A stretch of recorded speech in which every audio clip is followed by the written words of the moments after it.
Mi intención no era quedarme, tanto así que cuando empecé a valorar la posibilidad, la cabeza se me hizo un caos. En una mano tenía una relación sentimental que ya no aguantaba a la distancia, y en la otra la tranquilidad de volver al país propio, a lo que uno conoce. Mi visa era por 3 meses, y no decidí quedarme ilegal hasta la última noche que permitía el visado. A la mañana siguiente comenzaron los miedos. Tus sentidos pasan a estado de alarma a la mínima posibilidad de ver las balizas de los policías, o sus uniformes, o cualquier autoridad que pueda exigirte documentación. Te sientes nada, una nada bien alerta. Así que me acostumbré a pasar desapercibido mientras las formas de legalizarme iban apareciendo. Pero a pesar de los meses, aún no formaba parte de esta nueva sociedad y por momentos me sentía como recién llegado.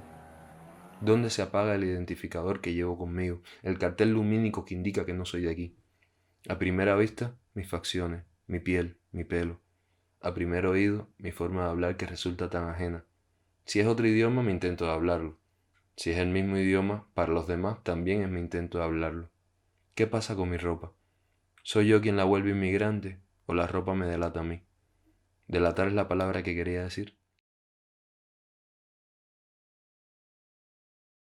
A ti te traen aquí a España, tus padres tienen motivos económicos, siempre van a ser motivos económicos para, por ejemplo, acabar la casa en Rumanía y volver con un dinero, pero tú al ser pequeño, tú no tienes la mentalidad en la cabeza que si te quedas aquí o vas a volver. Pero cuando vas llegando a una edad, pues ya empiezas a plantearte qué te viene mejor, si volver a tu país o quedarte aquí. Duele venir desde muy pequeño porque al no saber el idioma no sabes cómo adaptarte. Al principio se hace un poco difícil porque cuando eres un niño buscas tener amigos. Es que mi marido antes empieza a trabajar en España, entonces vino yo con mi hijo para pasar Semana Santa con él para 2 semanas, pero como no quiso que volvemos, así nos quedamos en España. Luego empieza a trabajar y mi hijo empieza a estudiar, conoció a una chica que era de Polonia y se volvieron a Polonia a vivir. Mi marido ya se ha muerto hace 2 años y medio. Bueno, estoy yo ahora mismo sola. Tengo mi vida, por ejemplo, bueno, lo único que hago es trabajar, ¿no? Salgo por la mañana, me voy a trabajar, empiezo a trabajar a las 8, luego vuelvo a casa por la noche. Emigré a los 19 años, estaba muy joven, pero bueno, para recontar la situación del país, entre muchas cosas, te obliga a dejar tus raíces. Yo primero salí de Venezuela a Ecuador, pero siempre tuve ese sueño, digamos, porque lo vi como un sueño desde muy niña, de llegar aquí, porque mi familia por parte de papá son españoles.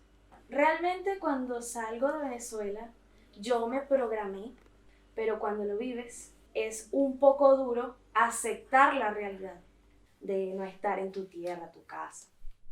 Cuando me mudé a Tailandia, tenía por la primera vez esa experiencia de, wow, no soy de aquí y nunca voy a ser de aquí. Y como antes yo estaba escalando, decidí encontrarme en esa comunidad. Yo no sabía muy bien el idioma, pero tenía la suerte de que la gente ahí hablaba bien el inglés y a los que no podían hablar les daba igual. Cuando llegas a un país y no hablas el idioma, es como si estás caminando en un burbuja. Pasas mucho tiempo en tu cabeza.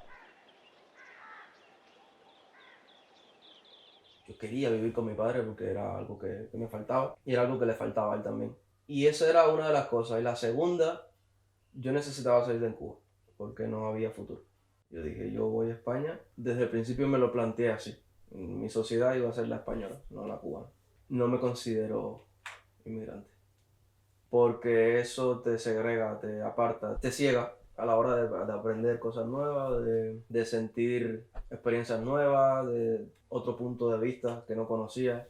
Mis amigos son primera generación, ¿no? Los padres llegaron ahí y es gente con un nivel cultural alto, tiene estudios, que tiene carreras de ingeniería, de medicina y tal, que cuando llegan en esos países pues tienen que volver a empezar porque no le reconocen los certificados de estudios y es volver a reconstruir toda una vida, ¿sabes? Yo no tuve, digamos, esas dificultades al llegar de un país de Europa. Me gusta que no me señalen por el hecho de ser inmigrante. No, si es que en tu país roban, es que si las mujeres son todas unas... Luego está, no, si es que tú al venir de los 10 años es que tú eres española. Aunque me quede viviendo aquí toda mi vida, siempre voy a ser rumana y siempre me voy a identificar más como rumana que con española. Yo nunca no he pensado que soy inmigrante, ¿no? Pero a veces cuando te vas, la gente, no toda la gente son muy amables, ¿no? Pero nunca no pienso que me traten porque soy inmigrante, que me tratan peor, ¿no? Lo único que pienso que la gente son así, ¿no? Hay gente que son un poco amable y hay gente que son más amables. Creo que las administraciones que trabajamos con inmigrantes, solicitantes de protección internacional o no, los partidos políticos, los medios de comunicación, tenemos un papel muy relevante porque a veces sin quererlo y a veces queriéndolo, creamos categorías, estereotipos, etiquetas, y en la medida en que identifiquemos un problema en exclusiva con la inmigración, estoy hablando de términos como pobreza, delincuencia, hambre, hacinamiento, condiciones precarias, no van a sentirse personas con plenos derechos en la sociedad. Pero también creo, en la medida en que tú aceptas ese encasillamiento, esa categorización, te estás autovictimizando o metiéndote en esa celda o metiéndote en ese gueto y no creas tu propio discurso, ¿no? O no das a conocer tu propia experiencia. Yo no creo que los españoles o los europeos seamos racistas o xenófobos. No nos da miedo a la gente de otras razas. Lo que nos da miedo es la pobreza. Y cuando el pobre es de otro país, es extranjero, no queremos. Y de hecho es un término que se llama aporofobia. Fue elegida la palabra del año en el año 2017. Tristemente, la palabra del año, el miedo al pobre.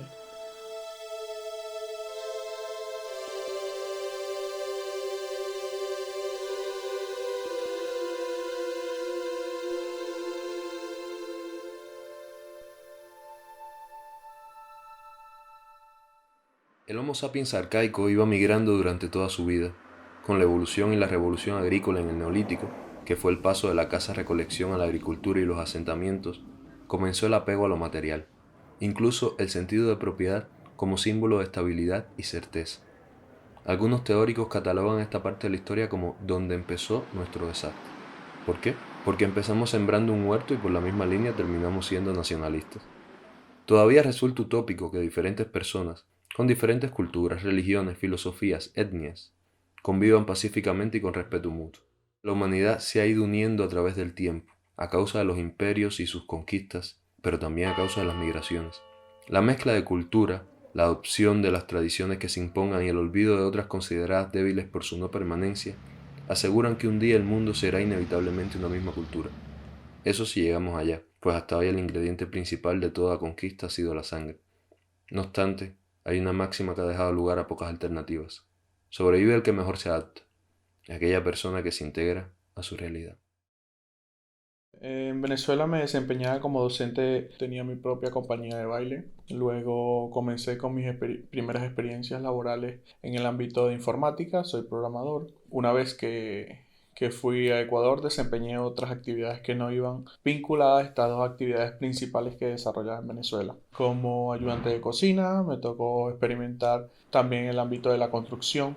Una vez llegando a España me quedé sin empleo y también he trabajado como mozo de almacén, como repartidor y actualmente pues nuevamente informático, pero desde el ámbito técnico. Cuando no tienes documentación estás propenso a que personas tomen abuso de ti, mientras que estando legalmente, a pesar de que una documentación legal no te asegura tener un cambio económico, pero sí evidentemente tienes como una ventaja, y más si tú tienes carga familiar que afecta muchísimo. Una de esas amigas que había llegado no hablaba inglés perfectamente o no lo hablaba del todo y tal, y una de las cosas que hizo es hacer platos de cocina afgana para todos los vecinos y mandar a los hijos a darle para intentar integrarse y tal. Hombre, hay momentos que sí, que te duele por dentro, ¿no? Porque, por ejemplo, si ves un vídeo grabado de tu nieto que hace las cosas, por ejemplo, que me toca la puerta para que lo abro, ¿no?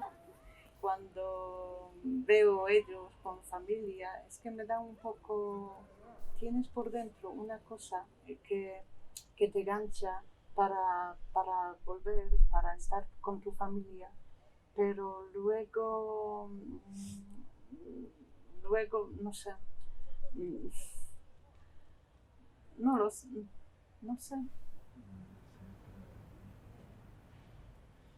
El duelo migratorio es uno de los grandes olvidados de los procesos de duelo porque se sobreentiende o malpensamos que el migrante lo hace de manera voluntaria.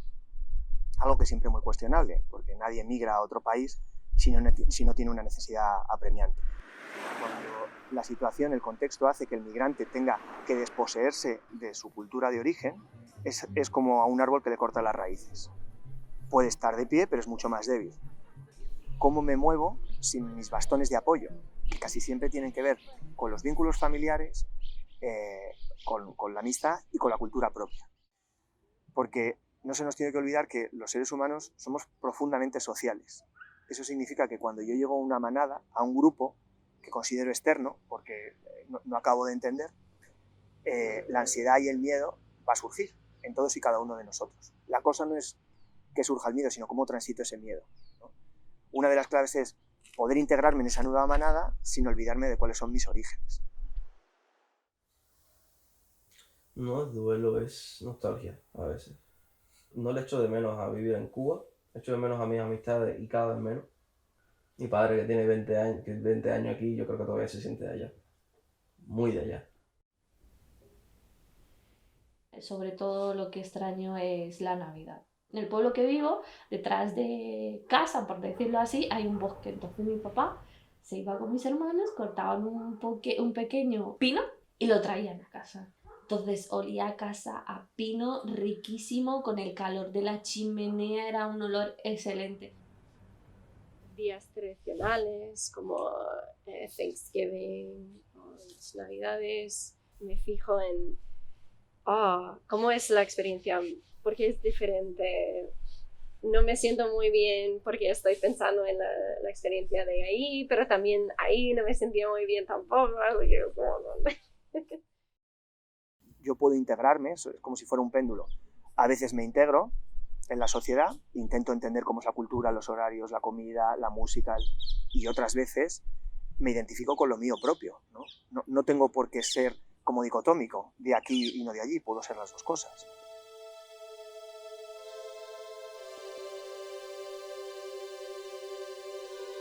El lado bueno es tener ese deseo de abrirse a los demás y de aprender y muchas veces te da mucho. Un Nilo, si quieres que te persigue toda tu vida en un buen sentido, pues eso no creo tenerlo. Eso es más como un patchwork, ¿no? Pedazos aquí, pedazos ahí. No dejes que te encasillen, que te metan en esa categoría, en esa cárcel. Lucha por conocer a tus vecinos, por integrarte en las redes comunitarias, por demostrar que tú eres más que el país donde vienes. Yo soy de donde me siento bien. Yo no me considero en ningún lado. Yo soy donde yo me enamore, yo soy de ahí.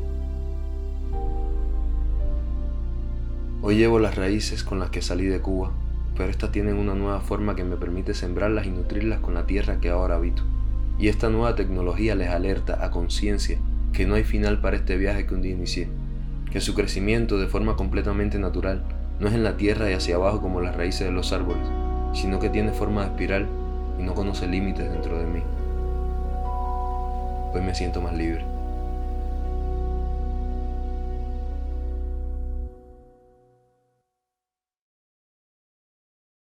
¿Tú sabes lo que es un inmigrante? Sí, ¿Qué es un inmigrante? alguien que viene de otro país para trabajar, para vivir. ¿Tú te sientes más cubana o española? De las dos partes. ¿Tú crees que sea bueno emigrar? Para algunas personas sí. ¿Por qué? Porque algunas personas lo necesitan. ¿Cómo tú tratas a las personas que son de otros países? Bien, ¿Por qué lo tratas bien? porque los tendría que tratar mal.